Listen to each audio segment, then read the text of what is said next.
Loud hallelujah. Okay, hallelujah. For those who are ready to be blessed here at this particular manna water service, Fún àwọn tí ó ń fẹ́ láti gba ìbùkún nínú ìsìn omi mánà tòní. let them shout the loudest Kí wọ́n hallelujah. pe hallelujah tó jákè. You know that your miracle shall be the largest here Mo tonight. bá mọ̀ pé iṣẹ́ ìyanu rẹ ni yóò tóbi jùlọ níbí Shout the láṣálẹ́ yìí. loudest hallelujah. Pe hallelujah tó milẹ̀ tìtì. Hosanna, Hosanna, Hosanna in the highest.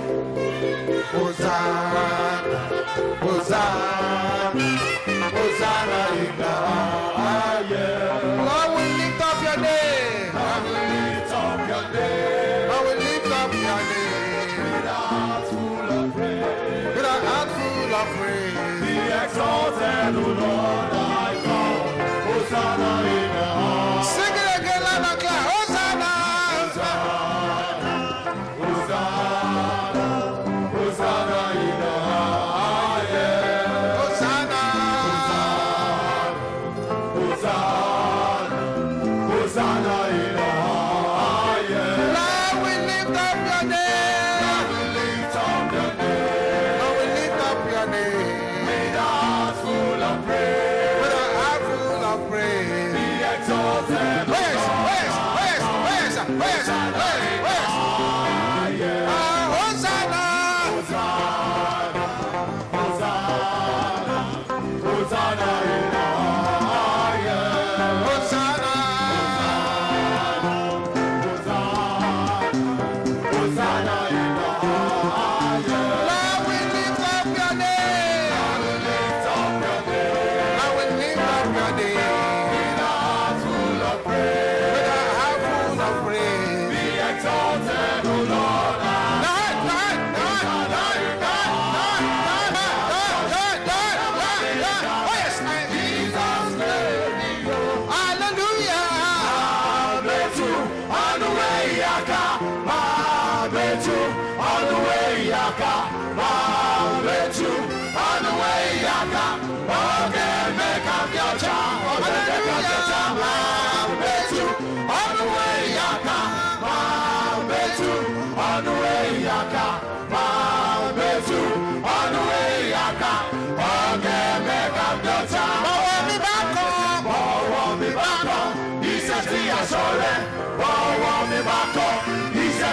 Bọ̀wọ̀ mi bá kọ́ iṣẹ́ tí aṣọ rẹ̀ ara mi yóò yá gágá ara mi yóò yá gágá. Bọ̀wọ̀ mi bá kọ́ iṣẹ́ tí aṣọ rẹ̀ bọ̀wọ̀ mi bá kọ́ iṣẹ́ tí aṣọ rẹ̀ bọ̀wọ̀ mi bá kọ́ iṣẹ́ tí aṣọ rẹ̀ ara mi yóò yá gágá.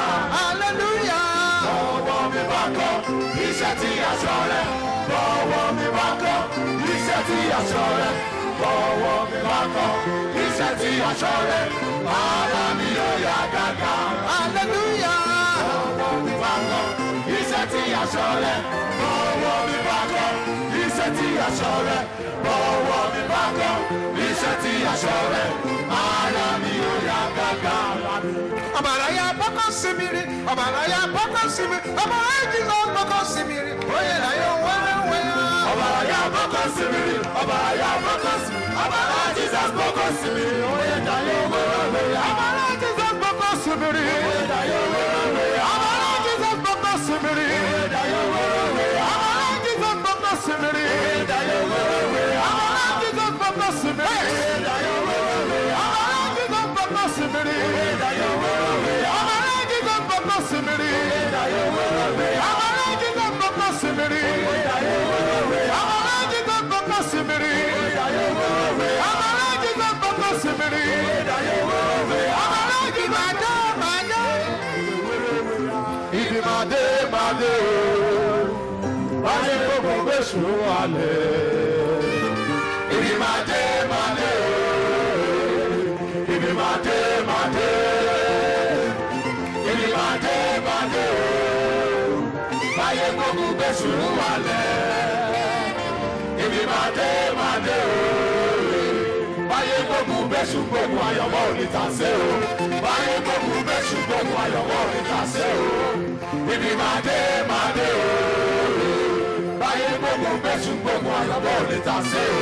Báyé gbógun bẹ́ṣù gbógun àyọ̀mọ́ òní tà sí o. Ibi máa dé o. Ibi máa dé o.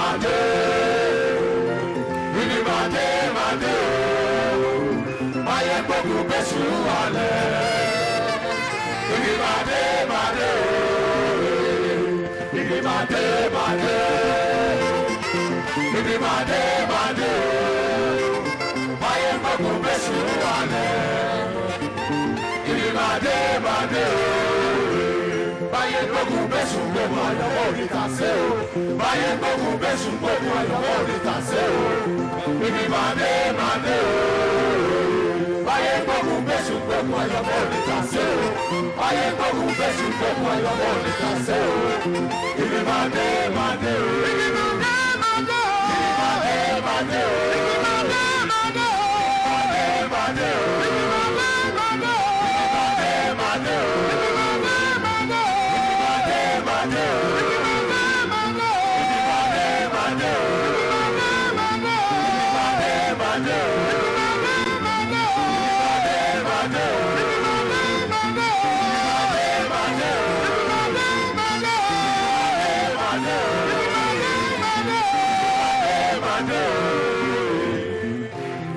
Shout hallelujah. Hallelujah. Father, we thank you for a time like this. Bàbá dúpẹ́ lọ́wọ́ yín fún irú àkókò yìí. And we thank you for what you have been doing at the Manna Water A sì Services. dúpẹ́ fún àwọn ohun tẹ́ ẹ ti ń ṣe nínú ìsìn omi mánà. We thank you for the yokes that are about to be broken A tonight. dúpẹ́ nítorí àwọn àjàgà tó fẹ́ fọ́ ní àṣálẹ́ yìí. Accept our thanks in the name of Jesus. Ẹ gba ọpẹ́ wa ní orúkọ Jésù. Father, specially open our understanding tonight. Bàbá lọ́nà àrà ọ̀tọ̀ ẹ̀ṣin wa níyè láṣálẹ́ yìí. To you, Father, be the Bàbá ẹ glory. gba gbogbo ògo. In Jesus' mighty name we pray. Ní orúkọ ńlá Jésù Kristì la gbàdúrà. Let's have a seat. God bless you. Ẹ jẹ́ ká jókòó Ọlọ́run yóò bùkún wa. And open our Bible to the book of Judges. Ká sì ṣí Bíbélì wa sí ìwé àwọn onídàájọ́.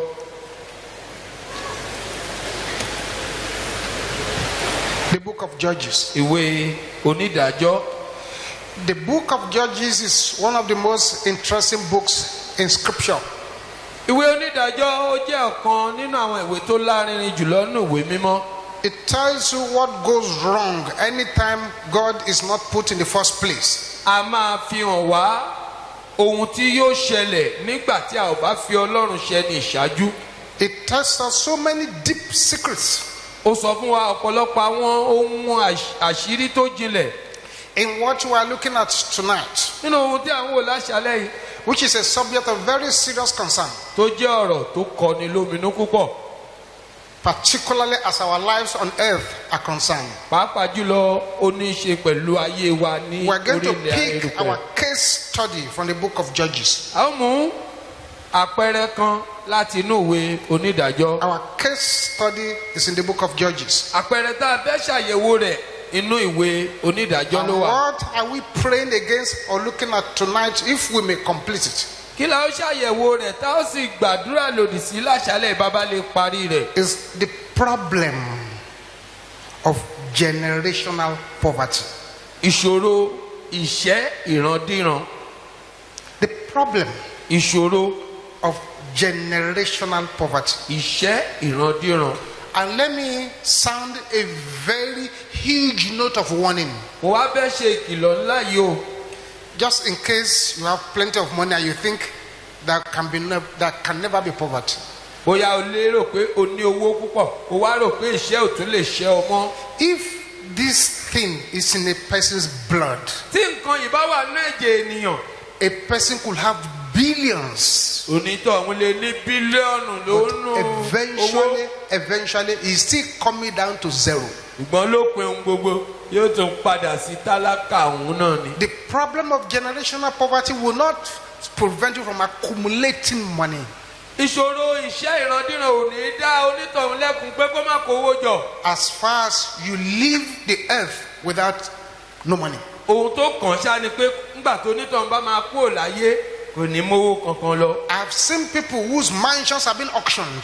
mo ti rí àwọn ènìyàn tó jẹ́ pé oríṣiríṣi ilé ńláńlá tí wọ́n kọ́ wọ́n lù ú tàǹgbàǹjo. I've seen people who lost billions in a day. mo ti rí àwọn ènìyàn tó jẹ́ bílíọ̀nù owó ló bọ́ lọ́wọ́ wọn lódìdí I ọjọ́ still kan. remember that young man who came to Prayer City and fell on the floor, was rolling there and said, "Man of God, let me die." mo rí ìrántí ọ̀dọ́kùnrin kan tó wá sí ìlú àdúrà lọ́jọ́ kan tó ṣubú lulẹ̀ tó bẹ̀rẹ̀ sí í gbéra yílẹ̀ tó sì ń pé yan Ọlọ́run ẹ jẹ́ n kú síbí yìí. All his billions had moved into a false place, only to discover it was all fake. gbogbo bílíọ̀nù rẹ̀ tó ní nínú owó àwọn gbájúẹ̀ wọ́n gba owó ọ̀hún ó kówó rẹ̀ síbi tí So ò yẹ. it's a thing of serious concern. nítorí náà ọ̀rọ̀ tó ṣe kókó ni. And if you are young here, bó bá sì jẹ́ ọ̀dọ́ níbí and the mosquito of poverty is already biting you small, tí yànmùyànmú ìṣẹ́ tó ti ń bù ọ jẹ díẹ̀díẹ̀ is biting you so much ó ń bù ọ jẹ débi pé that even the small pocket money you are giving to feed yourself, you are using it to feed a girlfriend so that hunger can kill you young. owó tí wọ́n fún ọ pé kó o máa fi jẹun ọ̀rẹ́bìnrin abánidẹ́sẹ̀ ló ń ná lé lórí kí ìṣẹ́ ó ba lè pa ọ́ léwe.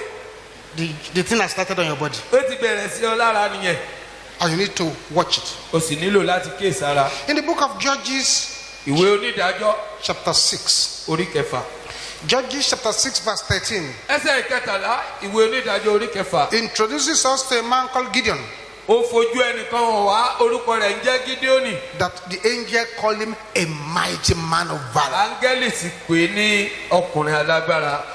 The angel told him, áńgẹ́lì wí fún un pé verse 12, nínú ẹsẹ̀ kejìlá and the angel of the Lord appeared unto him áńgẹ́lì olúwa náà sì fara hàn án. and said unto him, the Lord is with thee, ó sì wí fún un pé olúwa wà pẹ̀lú rẹ thou mighty man of valor. ìwọ ọkùnrin alágbára. And Gideon said unto him, Gídíónì sì wí fún un pé oh my Lord, yé olúwa mi if the Lord be with us, ìbá ṣe pé olúwa wà pẹ̀lú why wa then is all this befalling us? ǹjẹ́ èé ṣe tí gbogbo èyí fi bá wa. Where be all his miracles níbo ni gbogbo iṣẹ́ ìyanu rẹ̀ which our fathers told us? tí àwọn bàbá wa ti sọ fún wa pé So wà did not the Lord bring us up from Egypt? wípé olúwa kò wá mú wa gòkè láti But now the Íjíbítì wa Lord hath forsaken us ṣùgbọ́n ní ìsinsìnyí olúwa ti and kọ̀ wá delivered sílẹ̀ us unto the hands of the Midianites. ó sì ti fi wá lé Mídíánì lọ́wọ́.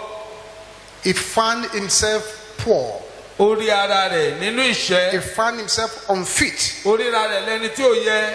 Gideon was from a very poor family, Gídíónì wá láti ìdílé tó kúṣẹ̀ púpọ̀ one of the poorest in Israel. lára àwọn ìdílé tó kúṣẹ̀ jùlọ ní And to Ísírẹ́lì worsen their poverty, láti wá jẹ́ kí ìṣẹ́ wọn tún wọ agbádá. his father had an array of idols at the back of the house that he worships. lẹ́yìn ìkùlé wọn bàbá rẹ̀ tún tò oríṣiríṣi òòṣà jọ síbẹ̀ tó ń bọ.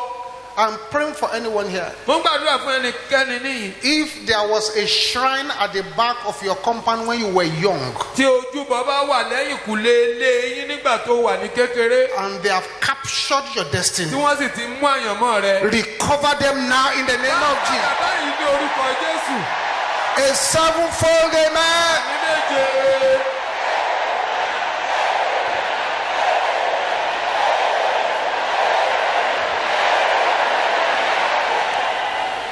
Now the same chapter 6, orí kẹfà kan náà verse 24.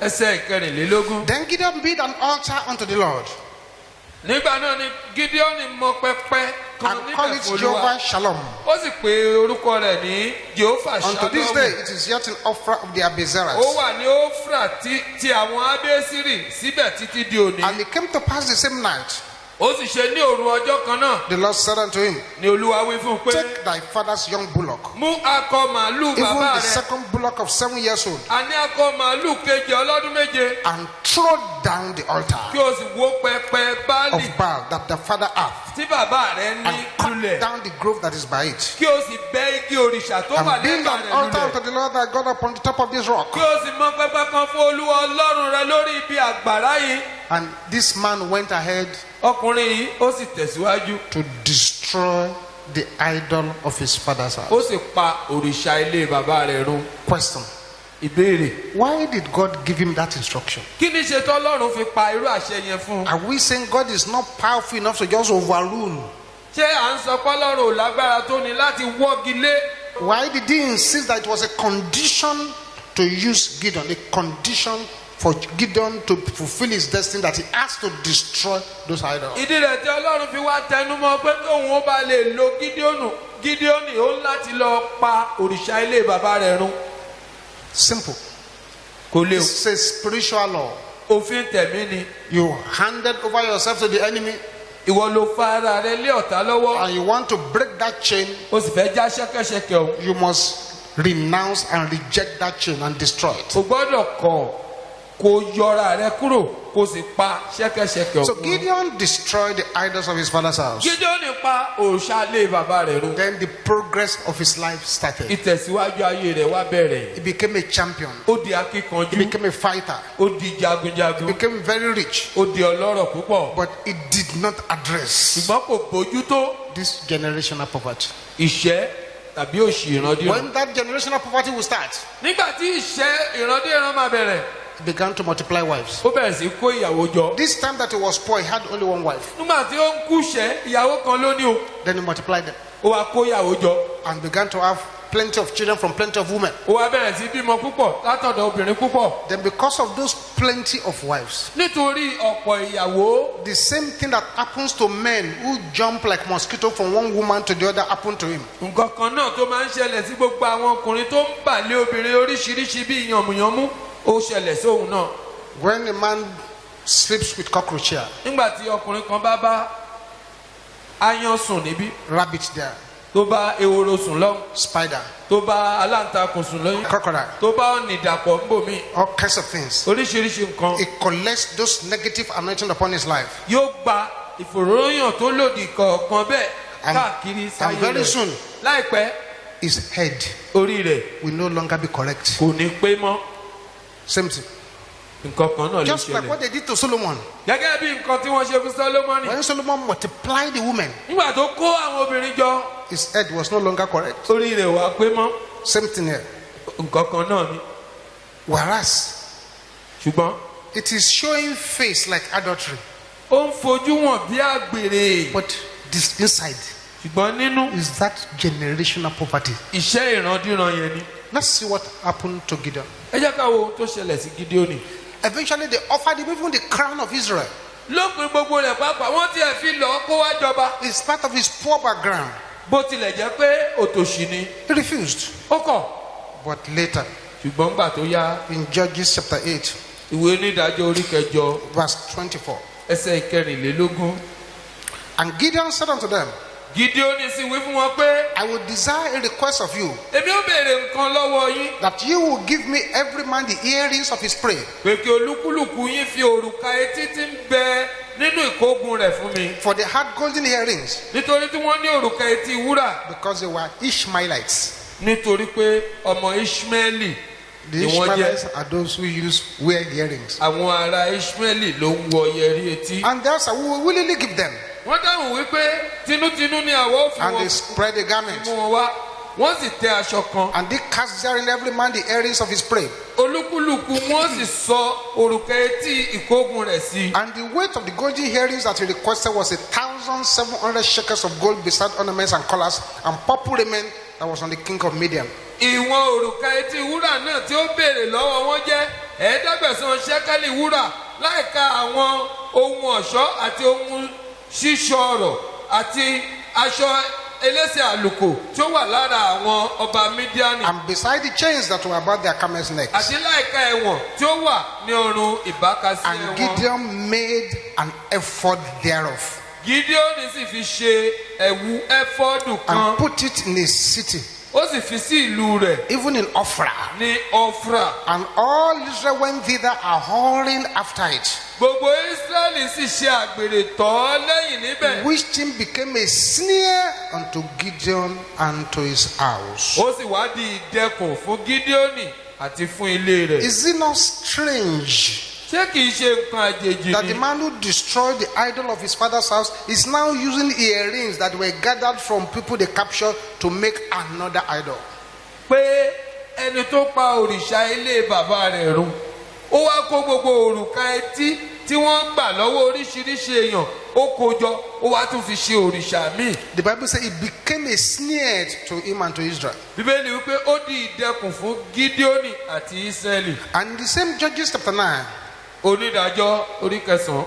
Judges chapter 9. ìwé onídàájọ́ orí kẹsàn-án. Look at them what happened in verse 5. ẹ wo ohun tó ṣẹlẹ̀ ní ẹsẹ̀ ìkarùn. And he went to his father's house at Ophrah òun sì lọ sí ilé bàbá rẹ̀ ní Ófrà. and slew his brethren, ó sì pa àwọn arákùnrin rẹ̀. the sons of Jerubbaal, àwọn ọmọ Jerubbaali. being 70 persons, 70 ènìyàn lórí òkúta kan. upon one stone. Notwithstanding, yet Jotham, the youngest son of Jerubbaal, was left, for he hid himself. ṣùgbọ́n ó kù Jótámù àbí kẹ́yìn ọmọ Jerubbaali nítorí tí ó sá pamọ́. The child he had from one strange woman ọmọ tí obìnrin àjèjì kan bí fún. now killed all his 70 children. ó wá pa gbogbo àwọn ọmọ 70 tó ní. 70 children of Gideon killed by one child that he had from a strange woman. ọmọ tí obìnrin àjèjì kan bí fún ó wá pa 70 ọmọ Jerubbaali So Gídíónì. technically, cleverly, intelligently, pẹ̀lú ọgbọ́n ẹ̀wẹ́ pẹ̀lú àyínìke àti lọ́nà ọgbọ́n. the enemy relocated Gideon back to the poverty from which he was found. ọ̀tá dá Gídíónì padà sínú ìṣẹ́ tó ti jáde. Listen and listen to me well. ẹ tẹ́tí gbọ́ mi kẹ́ gbọ́ mi lágbọ̀ọ́yé.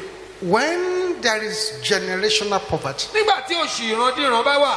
there will be a continuous eating of the bread of sorrow. jíjẹ oúnjẹ ìkáàánú yóò máa ṣẹlẹ̀ nígbà gbogbo. There will be an operation below your divine schedule. ṣíṣiṣẹ́ láì tójú àmì tí Ọlọ́run ń fẹ́ yóò wà. There will be the abandoning of the head that was meant for you, and they will push you towards the tail region. ẹni náà yóò pàdánù ipò orí tí Ọlọ́run yàn fún wọ́n á sì sọ́gọ rẹ̀ sí ipò ìrù. The person may aim for nothing in life. onítọ̀hún lè má lépa nǹkan kan láyé rẹ̀.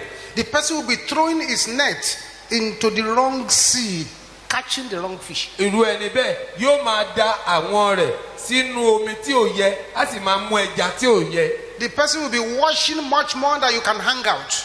onítọ̀hún yóò máa fọ aṣọ púpọ̀ ju okùn tó ní láti sá wọn sí. The eraser of the person is wearing out before the pencil. ohun tí wọ́n fi ń pa ohun tí pẹ́ńsù bá kọ yóò tán kí pẹ́ńsù ò tó tán. Such people will be learning nothing from their mistakes. orú onítọ̀hún ò ní kẹ́kọ̀ọ́ kankan lára àṣìṣe rẹ̀. They will be talented but unsuccessful. onítọ̀hún yóò ní tálẹ́ǹtì ṣùgbọ́n kò ní láṣeyọrí. They will do a lot of activity but very little or no achievement. wọ́n ṣàkitiyan púpọ̀ ṣùgbọ́n àṣeyọrí kékeré àbí tí ò ní sí rárá ni. They will be repeating mistakes that others have made. Mistakes, and you wonder, can this person think, why is he doing this? It's because there is a call from generational poverty saying, you are coming back here. wọ́n á máa ṣe àṣìṣe nígbà gbogbo táwọn ẹlòmíràn ti ṣe. àwọn ènìyàn máa wò pé ṣẹ́ni yóò lè ronú rárá ni. ẹjọ́ wọn kọ́ ìpè kan wá látọwọ́ òṣì ìrandíran ni. Say, come down. tó ní máa bọ̀ nílẹ̀. Come down. sọ̀kalẹ̀ wá. Come down. sọ̀kalẹ̀ wá. Come down. sọ̀kalẹ̀ wá. That place you are ibi tó wà yẹn is temporary. fúngbà díẹ̀ ni o. Come down. sọ̀kalẹ̀ wá. When the generational poverty is in place, nígbà tó ṣì ìrandíran bá wà. the person will be concentrating on so many things but busy doing nothing. onítàn yóò kọjú mọ́ nǹkan púpọ̀ yóò múra kankan sí iṣẹ́ ṣùgbọ́n kò ní ṣe iṣẹ́ He kankan. will be thinking without purpose. yóò máa ronú láì ní ìpinnu. Purposeless thinking. ìrònú láì ní ìpinnu. And let me tell you something. kí n sì sọ nǹkan fún yín. Thinking is a dangerous business. ríronú òwò tó léwu ni. Only few people do constructive thinking. àwọn èèyàn díẹ̀ ló ń ronú lọ́nà tó ń ṣàṣeyọrí. Most of what people call thinking is meditation on their problems. ohun tí ọ̀pọ̀lọpọ̀ èèyàn ń pè ní ríronú ṣíṣe àṣàrò lórí ìṣòro rẹ̀ ni. When the generational poverty is in place, nígbà tó ṣì ìrandíran bá wà. there will be a rare mirror syndrome. irú ẹni bẹ́ẹ̀ ẹ̀yìn ni ó máa wò ní gbogbo ìgbà. It's the past you are going to be looking. ohun tó ti ṣẹlẹ̀ sẹ́yìn ni ó máa tẹjú mọ́. And if you are driving a car tó bá sì ń wa ọkọ̀ and it's the rear mirror you are looking at, tó jẹ́ díngí tó ń wo ẹ̀yìn ló gbájúmọ́ you crash. ó forí sọgi.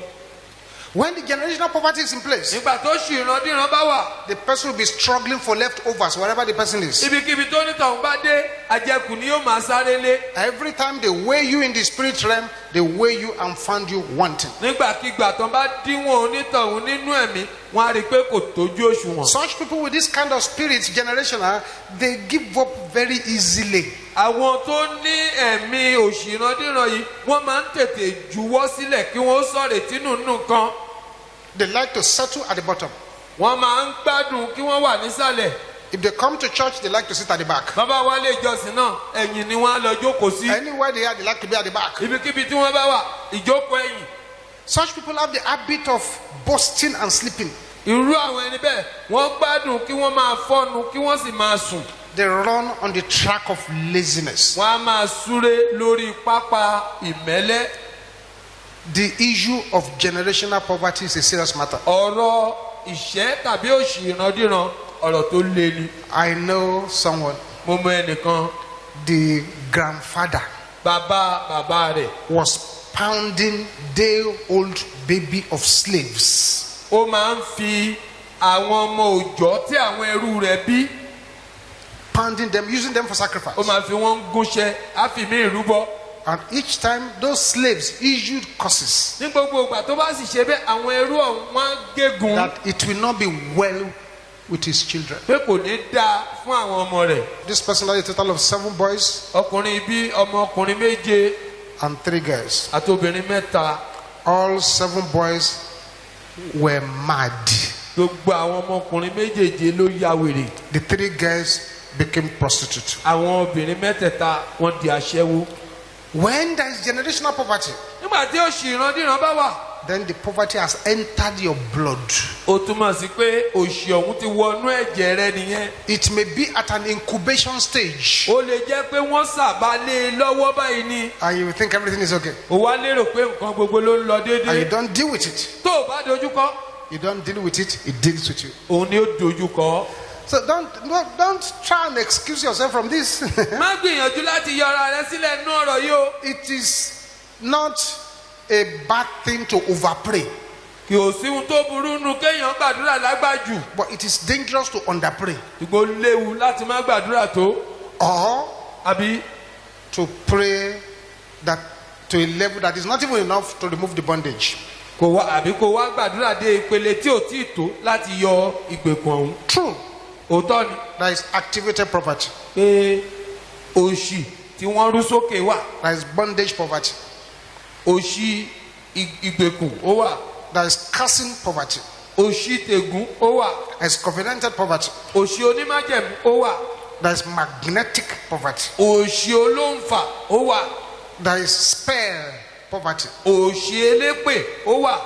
But the worst ṣùgbọ́n èyí tó burú jù is the generational poverty. òun ni òṣì ìrandíran. That is èyí ni pé the battle of your parentage ogun ìbí rẹ is now affecting you. ó ti wá ń dààmú rẹ. Take your mind back as I speak. ẹ bójú ẹ̀yìn padà bí mo ṣe ń sọ̀rọ̀ yìí. Start with your father. bẹ̀rẹ̀ látòrí bàbá rẹ. If he's alive, how well is he doing? bó bá wà láyé ṣó ní lárí. If he's dead, how did he die? bó bá ti kú báwo ló ṣe kú. Was he prospering? ṣó ṣe rere. Did he have money? ṣó lówó. Was he able to feed himself properly? ṣó bọ́ra rẹ̀ dáadáa. How did he die? báwo ló ṣe kú. How much did he have? èlò ló ní. Did he build any house? ǹjọ́ kọ́lé rárá. Did he make any landmark? ṣó fi ipa kankan sílẹ̀ láyé yìí. Did they recognize him in his village as somebody who was important? ṣé ní abúlé wọn ṣé wọ́n kà á sí èèyàn gidi. Ask question. béèrè. Leave your father. fi bàbá rẹ sílẹ̀. Go to your grandfather. bàbá rẹ ńkọ́. What was his profession? iṣẹ́ wo ni í ṣe. What was he doing? kí lohun tó ń ṣe. How rich was he? báwo ló ṣe lọ́rọ̀ tó. Did he not suffer till he died? ṣé kò jìyà kú ṣá. Ask questions. béèrè. Go back to your mother. padà sọ́dọ̀ ìyá rẹ. What was her business? kí ni òwò tó ń ṣe. Was he comfortable? ṣàrà tù ú. Or is it because there was no comfort with one man, your mother kept moving from man to man? àbí torí àìrí ìtura ńlẹ̀ ọkùnrin kan ló fi di pé ó fọ́kọ kìíní ó fẹ́ kejì ó fẹ́ kẹta ó fẹ́ jù bẹ́ẹ̀ lọ. Grandmother. ìyá rẹ̀ náà What ńkọ́. was she doing? kí ló ń ṣe? Was he selling firewood? Ṣé aṣẹ́gìtà ni? What progress did she contribute to your life? Ìtẹ̀síwájú wo ló fi kún ayé rẹ? That's how to start the analysis. Béèyàn ṣe lè bẹ̀rẹ̀ àtúpalẹ̀ òun nìyẹn o. And then look at your own life now. Wá wo ayé tara rẹ báyìí. In what way have you been better? Ọ̀nà wo ló fi sunwọ̀n? What are the things that you need to get rid of Kí làwọn ohun tó gbọ́dọ̀ lé dànù? so that you won't repeat the evil history upon your destiny? Kó má bàa mú ìtàn búburú tó wà lórí àyànmọ́ rẹ yẹn. I request somebody here tonight Mo nílò kí ẹnìkan bí láṣálẹ̀ yìí. who has a rugged determination to succeed, Tó ní ìpinnu tó le koko kóhun ó ṣàṣeyọrí. a rugged determination to escape from the poverty Tó history ní of his or her ìpinnu father's tó house. le koko pé òun yóò bọ́ nínú òṣì I àti require ìṣẹ́lẹ̀ that bàbá òun. person to close the Mo eyes fẹ́ kí onítọ̀hún ó dijú. and to shout this prayer the way you've never shouted any prayer Ó before. sì kígbe gbàdúrà yìí ní bí ó ṣe ti gbàdúrà rí. Generational poverty of my father's house. Òṣì ìrandíran ti ní. Your time is up. Ó tó dé Die in the name of ní Jesus. orúkọ Jésù.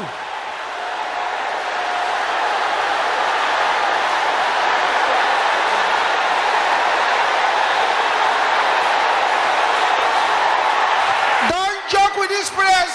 Má fọ yẹpẹrẹ mú àdúrà yìí.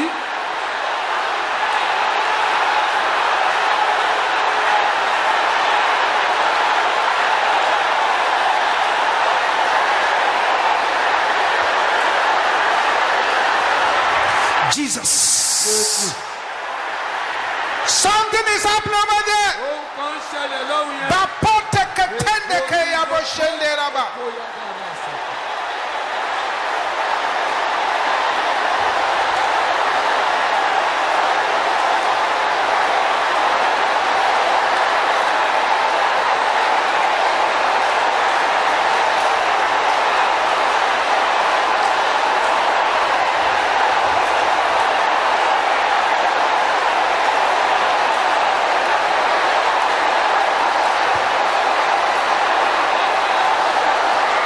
In Jesus' name we pray. Lórúkọ Jésù la gbàdúrà.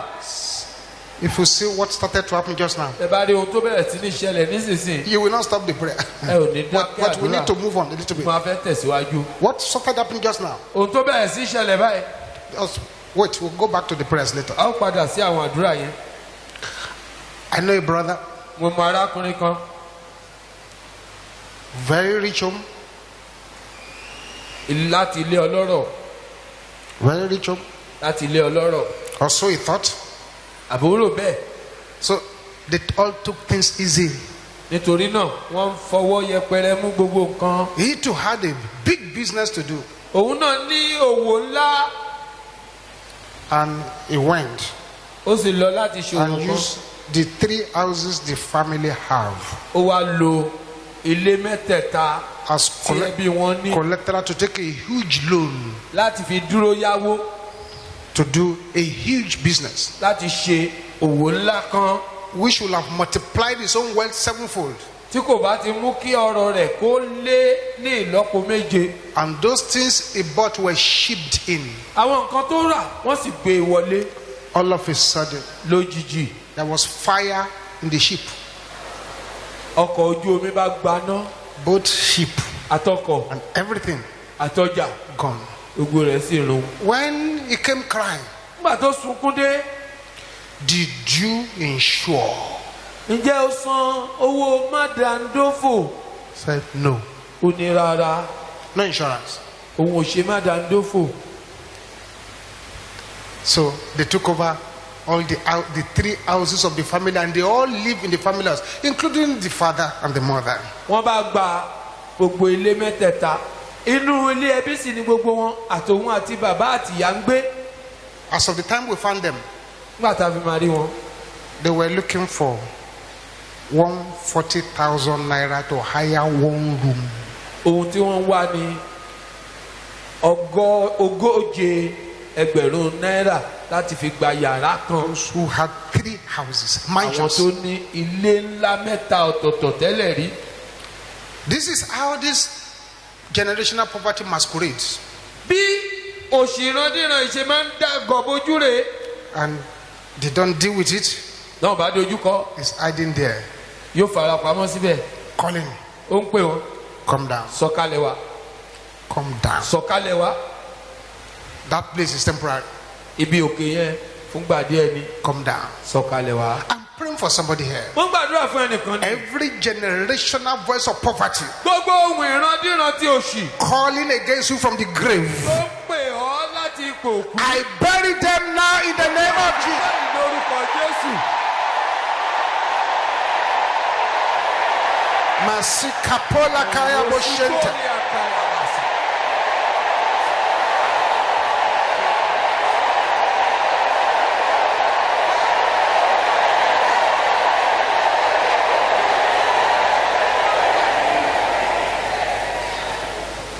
Poverty wear different masks, òṣì á máa da àgọ́ oríṣiríṣi bojú.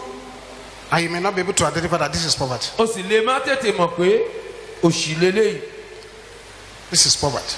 òṣì ni eléyìí. While I was a student in the secondary school and the university, nígbà tí mo jẹ́ akẹ́kọ̀ọ́ nílé ẹ̀kọ́ girama àti fásitì and while I taught in the secondary school, I taught biology in the secondary school. àti ìgbà tí mò ń kọ́ àwọn ọmọ ní ilé ẹ̀kọ́ girama I ní taught biology home lessons too. mo sì máa lọ ń ṣe tíṣà nílé. There is one solid observation I made. àkíyèsí kan tó gíríkì wà tí mo ṣe. All those small girls that people impregnate, gbogbo àwọn ọmọ kéékèèké bìnrin táwọn èèyàn ń fún lóyún kiri yẹn and their mothers come crying to school. tí àwọn ìyá wọn máa wá sunkún wá sílé I ìwé. noticed without exception, mo kíyèsí pé láì yọ ẹnìkankan sílẹ̀ all of them were from poor homes. gbogbo wọn ilé akúṣẹ̀ náà ti wá All of them gbogbo wọn from poor homes. láti ilé akúṣẹ̀. Those people they bring the money to drop in car. àwọn tí wọ́n máa ń fi ọkọ̀ ayọ́kẹ́lẹ́ gbé wá láàárọ̀ tí wọ́n á já sílẹ̀ níléèwé. We as teachers never got a single report from those ones. àwa tíṣà a ò gbọ́ kí kankan náà àwọn èèyàn wá rojọ́. It's children of poor people àwọn ọmọ òtòṣì ni wọ́n mú wá bẹ́ẹ̀ that are used ni wọ́n ń lò as sex tools. gẹ́gẹ́ bí irinṣẹ́ ìbálòpọ̀. Poverty. òṣì Poverty òṣì is to have more appetite than food. ni kí ebi tó ń pa èèyàn kó pọ̀ ju oúnjẹ tó ní lọ. Poverty òṣì is to be empty-headed and empty-hearted. ni kí orí ènìyàn jẹ́ kòròfo kí ọkàn rẹ̀ náà tún jẹ́ kòròfo. Poverty òṣì is the burial of destiny. òun ni ìsìnkú àyànmọ́. Poverty òṣì is the evaporation of vision. òun ni pípòórá ìran. Poverty òṣì is availability of money that cannot remove poverty. òun ni kéèyàn ní owó tí ò lè tán ìṣẹ́ rẹ̀. Poverty òṣì is to be consigned to the dustbin of life. òun ni kí a tìyàn ká sì dè mọ́ orí àkìtàn ayé yìí. Poverty òṣì is being punished for the crime you did not commit. òun ni kán máa fi ìyà jẹ ènìyàn fún ẹ̀ṣẹ̀ tí kì í ṣòun ló ṣẹ̀. Poverty òṣì is confounding inconvenience. òun ni ìnilára tó ń da ènìyàn lọ́kàn rú. Poverty òṣì is so bad ó burú débi pé that it can take up all your time. ó lè gba gbogbo àkókò ènìyàn. Poverty òṣì does not reason with you. kì í báyàn ronú. It's an organized evil genius. ọlọ́gbọ́n búburú tó létò ni. Poverty òṣì is the rage of wastage, ni ìrúnú ìfiniṣòfò. an empty bag that cannot stand upright. àpò tó ṣòfò tí ò lè dìde dúró. So the most prevalent disease in the world is actually poverty. nítorí náà àìsàn tó wọ́pọ̀ jùlọ ní gbogbo àgbáyé òun ni òṣì. This is where we're stopping tonight. sveta ó ti dánu dúró lónìí rè. We'll continue next time a ó tẹ̀síwájú because níjọ́ this is a very, very serious matter. nítorí ọ̀rọ̀ tó lé ní ọ̀rọ̀ yìí o. One writer òǹkọ̀wé kan said, "He that is down ó ní ẹni tó ti wà ní ìsàlẹ̀ needs fear no fall." kò nílò láti bẹ̀rù ṣíṣubú. The people who should really pray this prayer more àwọn tó nílò láti gbàdúrà yìí jù are those that are comfortable. làwọn tára tù. He that is down needs fear no fall. ẹni tó ti ṣubú kò nílò bíbẹ̀rù ṣùṣubú mọ́. But if you are comfortable now, ṣùgbọ́n báyọ̀ bá tù ọ báyìí pray with anger. gbàdúrà pẹ̀lú ìbínú. Because a man nítorí ẹni who has never tasted sausage rolls, tí ò jẹ sọ́séèjì rí, fried rice, tí ò jẹ ìrẹsì díndín, toasted bread, tí ò jẹ búrẹ́dì ẹlẹ́yin tí wọ́n dín nínú ẹ̀rọ,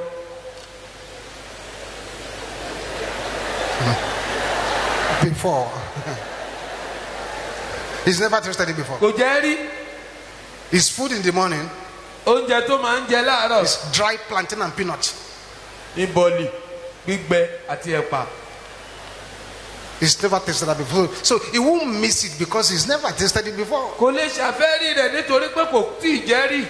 But if that is what you have been eating before, ìgbà tó bá jẹ́ ohun tí wọ́n ti ń jẹ tẹ́lẹ̀ nìyẹn. and the enemy now is trying to change the person's situation to come down to the dry plantain and peanut, tí ọ̀tá wa fẹ́ jẹ́ kí ipò onítọ̀hún ó burú kó wá sísàlẹ̀ débi pé yóò máa jẹ bọ̀lì gbígbẹ àti ẹ̀pà. then you need more prayer. ó nílò àdúrà tó pọ̀ sí. If you are doing well, bó bá ń ṣe dáadáa. you need more prayer than those who are not doing well, ó nílò àdúrà ju àwọn tí ò ṣe dáadáa lọ. so that you don't come down. kó má bàa sọ̀kalẹ̀.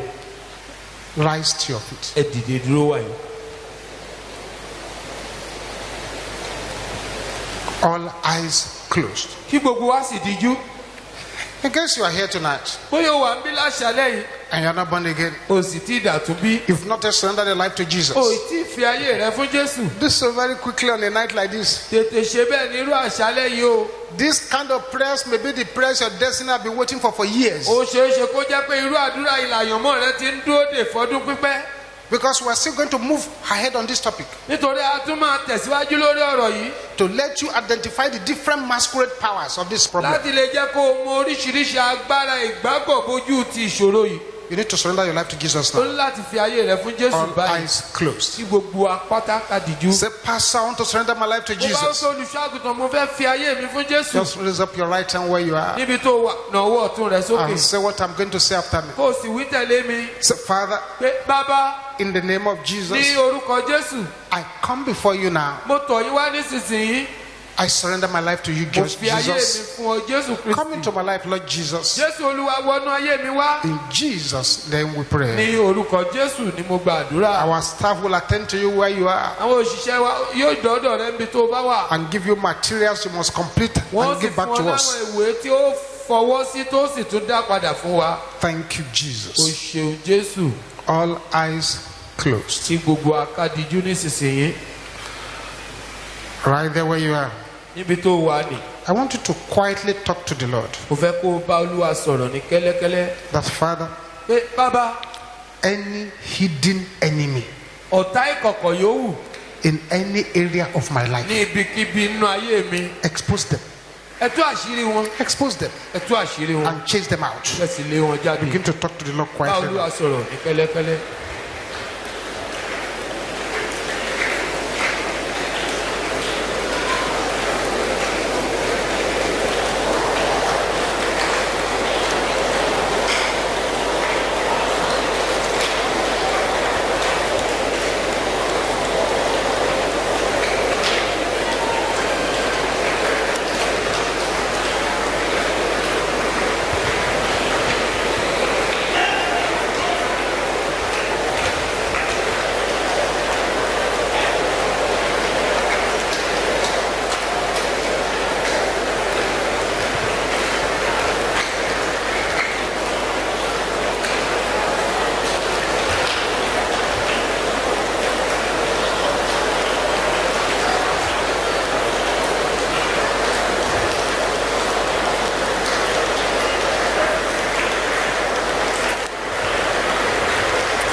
Expose them.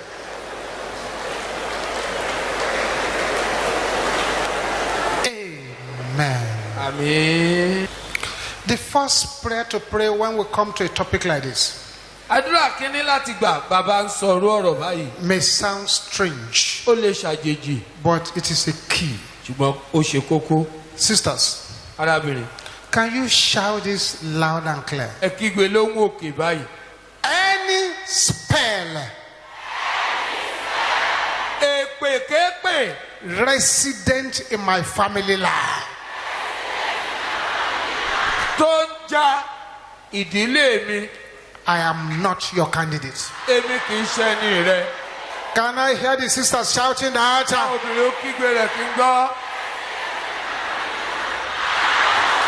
Sisters, I'm sure you can do a lot better than that here Ó tonight. dá mi lójú ká lè ṣe jù bẹ́ẹ̀ lọ. Can I hear the brothers roaring like thunder? Àwọn ọkùnrin ó kú bí àrá. Say it with assurance, brothers. Pẹ̀lú àrídájú ẹ̀yin ọkùnrin. Mapoka tenikatena yaba. Everybody together now. Gbogbo wa lápapọ̀.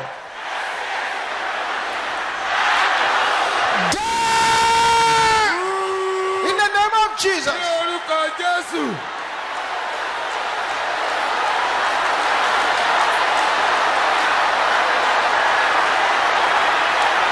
This is not a day to negotiate. Òní kì í ṣọjọ́ ìdúnadúrà o. You don't negotiate on a day like this. Kì í dúnadúrà nírú ọjọ́ báyìí. Masepekita likaya boshende rabasanda. Ẹ sàkìrà.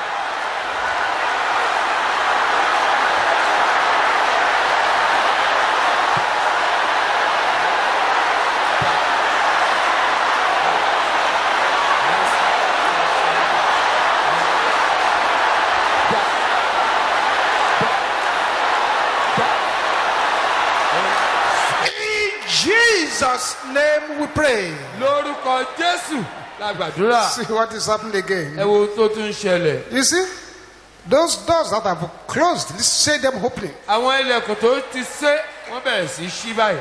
Voices of poverty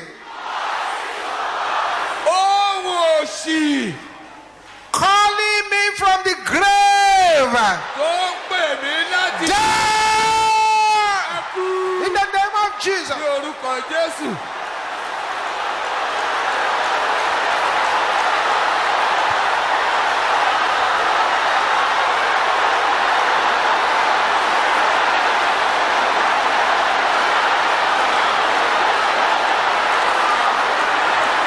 Yes. Bẹ́ẹ̀ni. Continue. Tẹ̀síwájú.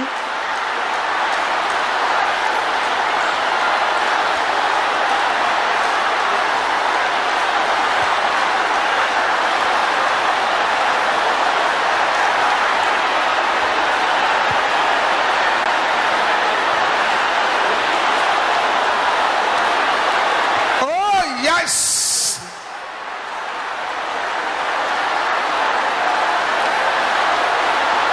In Jesus' name we pray. Lórúkọ Jésù la gbàdúrà.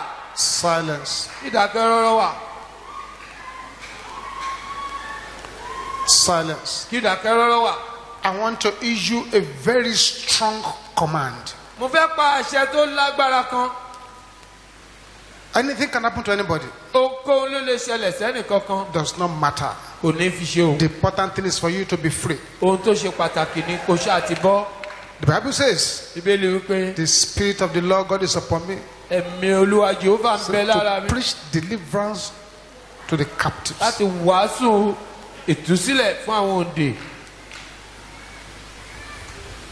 Father, Bàbá, anything ohunkóhun that the enemy has planted tọ́ta ti gbìn consciously bóyá wọ́n mọ̀ or unconsciously àbí wọn ò mọ̀ inside the life of anyone here sínú ayé ẹnikẹ́ni tó wà níhìn in order to continue to propagate poverty, láti lè mú kí òṣì kó máa gbilẹ̀. no matter how deeply rooted that thing is, Bó ti wù kí nǹkan náà ti gbilẹ̀ tó ní gbòǹgbò in the name which is above all names. ní orúkọ tó ju gbogbo orúkọ lọ. Let there be silence now. Ìdákẹ́rọ́rọ́ wà o. Please don't say anything. Ẹ jọ̀wọ́ ẹ má wí. In the name which is above all names, Ní orúkọ tó ju gbogbo orúkọ lọ. Jesus Christ, Jésù Kristi, the Son of the living God, ọmọ Ọlọ́run alààyè. I bind those things. Mo gbé àwọn ohun náà dè. I cast them out. Mo sì I lé cast wọn them jáde, out. mo lé wọn I jáde, mo cast lé them wọn out. jáde, I cast mo lé them wọn out. jáde, I cast them mo lé wọn out. I jáde, cast them mo out. lé wọn jáde. Whether they're from the waters, bóyá ní omi ní I cast them out. Whether they're from the sea, I cast them out. Whether they're from the forest, I cast you out. Whether they're from the idols, I cast you out. I cast you out. In the name of Jesus. ní orúkọ Jésù.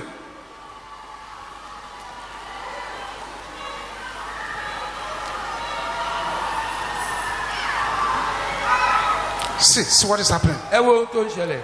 The spirit of the rag, ẹ̀mí àkísà. lose your hold now.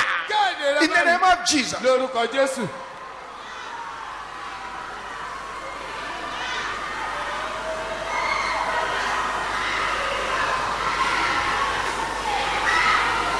Any power that has closed the gate of blessing against you, agbára kágbára tó ti tilẹ̀kùn I ìbùkún mọ́. bind them and I cast them out in the name of Jesus. jáde lórúkọ Jésù.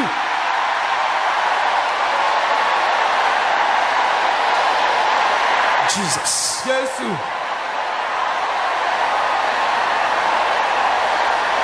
Jesus. Jésù. Now with a voice that is very angry, pẹ̀lú ohùn tó ń bínú púpọ̀. a merciless voice, ohùn tí ò láàánú. shout this prayer loud and clear.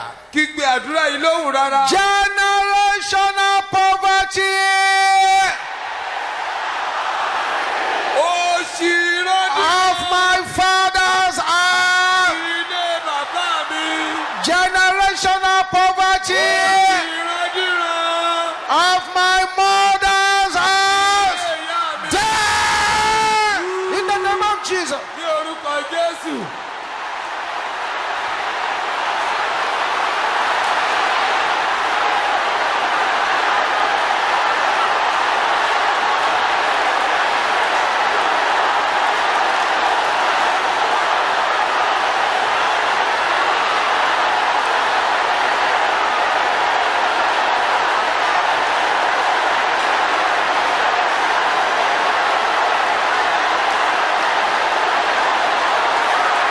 Jesus.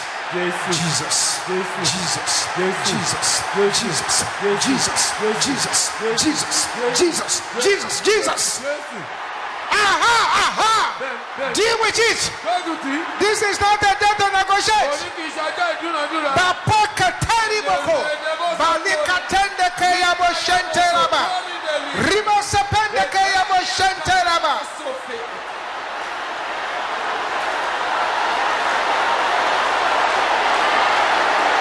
Sister, open your mouth. Open your mouth. lábìrin lanu rẹ lanu rẹ. That's right. bẹ́ẹ̀ni. Thou power of God, in the name of Jesus, move.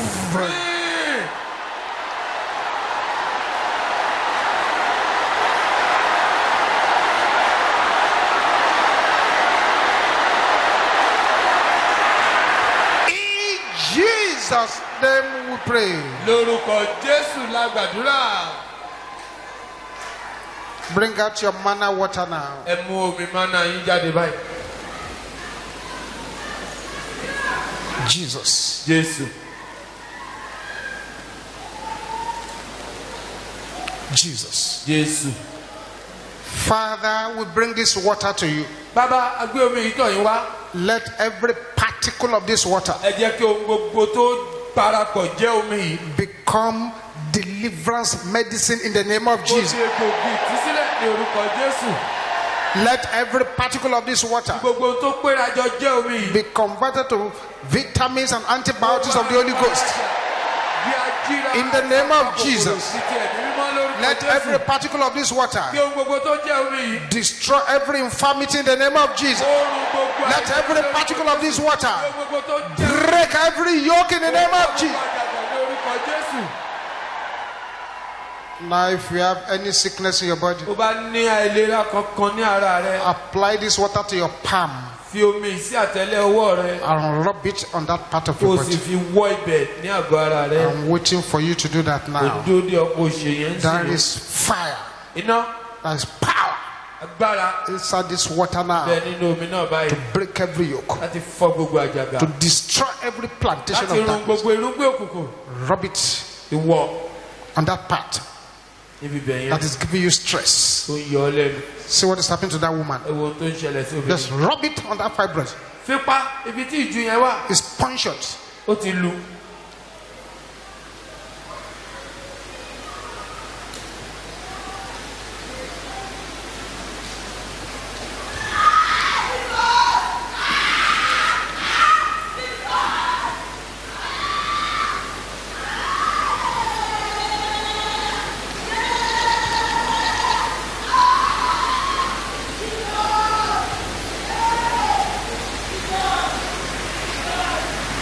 Father, Bàbá, let this water ẹ jẹ́ kí omi yìí carry the fire of the God of ó Elijah. gba iná Ọlọ́run Èlíjà. Thank you, Heavenly Father. Adúpẹ́ bàbá wa ọ̀run.